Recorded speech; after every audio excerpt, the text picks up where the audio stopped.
Welcome to the world this week. And tonight, our guest is Dr. Gono.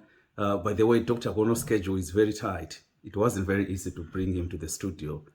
But you know very well that here at the world this week, one of our best qualities is perseverance. We managed to bring you finally. And I won't take much of his time. Dr. Gono, who is Dr. Gono? Thank you for giving me the opportunity to be on your program. You're welcome. First and foremost, I see myself as one of the parents, old traditional parent from Zimbabwe. Mm-hmm. And in another sphere, I call myself an educationist. I having worked, taught in many schools in Zimbabwe. Secondary school mathematics, moving to Mutare Teachers College to train teachers. My last few years in Zimbabwe, I was working for the Zimbabwe National Commission for UNESCO, where I was a program officer trying to promote cultural activities in Zimbabwe. Upon moving into the UK, I went back into teaching, where I've taught continue to teach mathematics in the secondary schools, in further education and university mathematics as well. My brief mostly being training of teachers. Oh, that's impressive. So basically, on the other end, on the side, besides my main job, I find myself, being a community leader for the Zimbabwe Catholic Commission, where we actually work with a lot of our young people from Zimbabwe, their families, to try and promote the Zimbabwe culture in a way. Continue to provide them, with that kind of feel of, how the church is run in Zimbabwe. Oh. Basically, I think I will just say that's where I am at the moment. Oh. Coming to our questions, Dr. Gono, our main focus of our discussion is language and culture. But as you know, that it's a very wide topic. So we will try to dwell on children born in the diaspora, particularly the language aspect of it. Because we are aware that language and culture are inextricably linked. So my first question will be, how is the uptake of language within children born in the diaspora? It's tough. Honestly, most of our children can no longer speak our language. There are many factors, that we can attribute to that. One being that we don't spend most of the time with them. Most of our Zimbabwean parents are working parents, and they are mostly out most of the time. And our children spend a lot of time with friends. They spend a lot of time in school. They come home. They are watching TV, they are reading literature in English, that they have got very little access to the home language. Yes, here and there, some can pick one or two words, but we also have come to a point where, as parents, we come home, we are conversing in English, because we think that is the language that our children understand. So the children themselves are not having as much exposure as we would have wanted them to have. And hence, they end up, just learning one language, which is, the English, that they are more exposed to. Oh, I see. As parents, do you think we can do more to teach our children how to speak our language? Yes, we can copy from other communities. We have got other communities, who are in the diaspora. We have managed to maintain strong communities where even if parents don't have the opportunity to speak as much language as is possible when they are with the children. These children are engaged in some community activities. Get together with people from the same community. They are also assigned people who can once in a while, maybe one day a weekend, spend a day teaching them about our language, about our culture. Sort of a cultural center where they can go to and spend a day, just maybe even one day in a week, where they do activities with the other Zimbabwean children, and at least maybe in the with the guidance of some adults. Okay. This might bring back to them some of the little bits of culture that we are losing.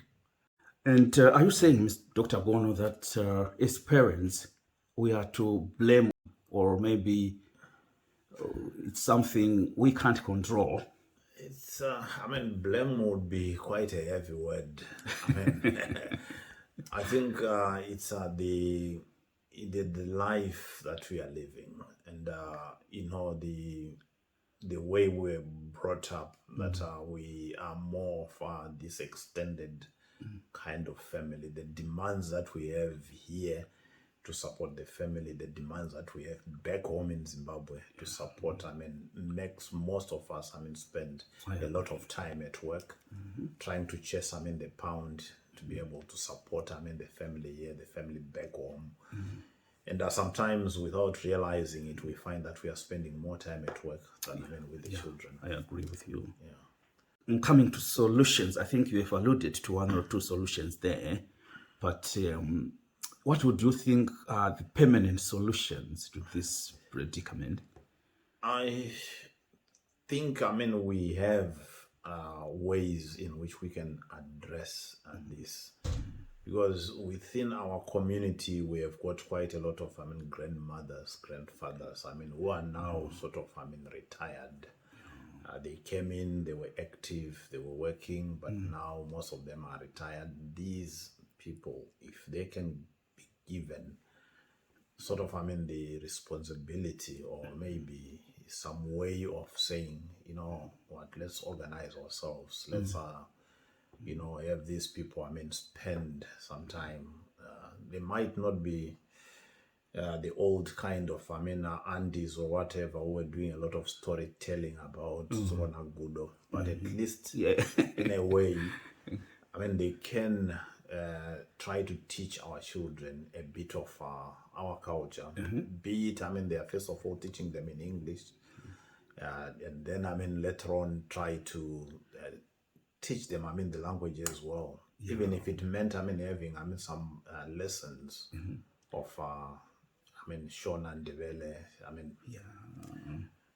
because what we lack is, for example, the literature that our children are exposed to is all English. We don't have, literature within our language. And if, these, we have opportunities, to even have, some culture centers, that we are allowed to establish, where, adults can go in, children can go in. But we know that this is a safe environment where they can go in and play with the others. Right. And the few things about, our culture, it is very important that they still keep, this link with our Zimbabwean culture. All right. After talking all about this, would you say when our children fail to follow our culture, specifically our language, would you classify it as poor parenting? No. I don't want to come to that.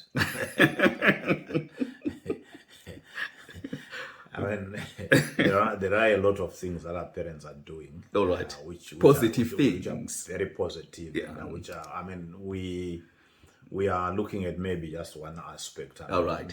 Let's say we are failing to to teach our children, I mean, the Zimbabwean culture. Not that, I mean, we are failing totally as parents. All right.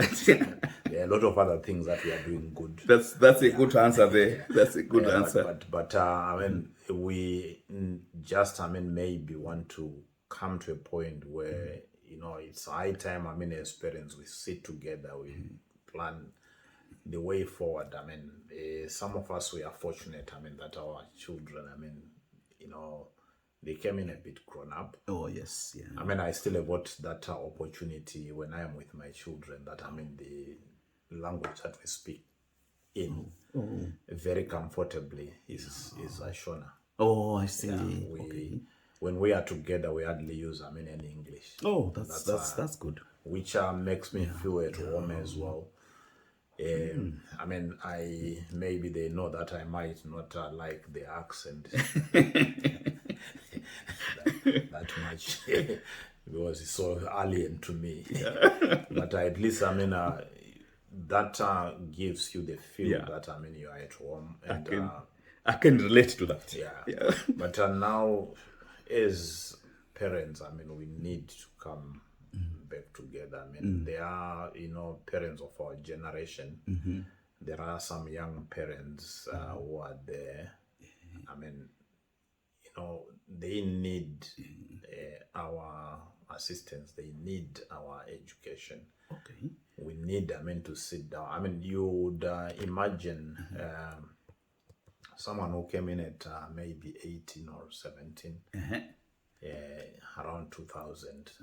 Those people are now young parents for their children, born and bred here. And we need to be sitting around with them. Yeah. And how best can we do it? I mean, let's revive the communities, I mean, that we used to have. You have an opportunity to sit around with, I mean, the young people, you know, even talk about, I mean, the good times, I mean, that we used to have, I mean, back home. You know, some of, I mean, there are certain nice stories and jokes, I mean, that are best explained, I mean, when you are speaking in your own language. Exactly. So, I mean, we need to have that, I mean, community. And the only way our children can come together as a community is if us, the adults, come together as a community first. Right. And then within that community, we are bringing in the children. And that they can spend a day playing games and whatever. Maybe say 1 hour, no, there is 1 hour of, you know, doing some Shona on Devele or, you know, in Tonga, whatever language, I mean, Zimbabwean, they spend. I don't think it's a bad idea for, you know, our children, I mean, to even learn both languages to have, I mean, Shona and Devele. I mean, they have an hour of Shona, an hour of Devele. And then they go back, I mean, play their games and, you know, until they get used, I mean, to this and start looking forward to saying, you know, I mean, it's either summer school or it's some weekend function which they can go and spend instead of spending the day watching TV. Oh, exactly. Well, that's what they do most of the They are going time. to meet other friends and so on, but in a safe environment, which is, I mean, outside the streets. Concise, comprehensive analysis of the topic under the spotlight. That was Dr. Gono. As I was saying earlier on, Dr. Gono is an educationist of international repute. We thank Mr. Gono for coming to the studio. And to you viewers, thank you very much for joining us on this edition of The World This Week. We hope to see you next week. Goodbye. Thank you, Mr. Mkande. You're welcome. Okay.